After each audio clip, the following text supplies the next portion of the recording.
జూబ్లీహిల్స్ ఉప ఎన్నికల్లో Maganti Sunitha BRS party అభ్యర్థిగా పోటీ చేస్తుంది.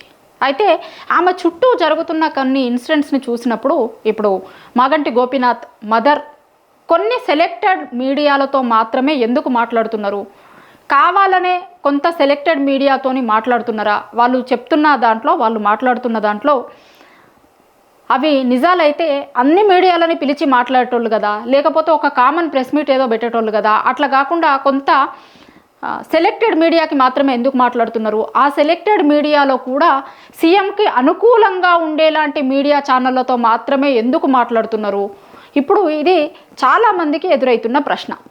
దీనికి సమాధానం మరి వాళ్ళే చెప్పాలి. ఎందుకు కేవలం సెలెక్టెడ్ మీడియాతో మాత్రమే మాట్లాడుతున్నారు, వాళ్ళు మాట్లాడుతున్న మాటలు అందరికీ తెలియాలి అనుకుంటే కనుక అందరినీ పిలిచి మాట్లాడవచ్చు, ఒక ప్రెస్ మీట్ పెట్టవచ్చు. కానీ అట్లాంటిది ఏది లేకుండా కేవలం కొంతమందితో మాత్రమే ఎందుకు మాట్లాడుతున్నారు, దీన్ని బట్టి అసలు ఏం జరుగుతుంది దీని వెనకాల అనేది ఒకసారి మీరు ఆలోచించుకోరు.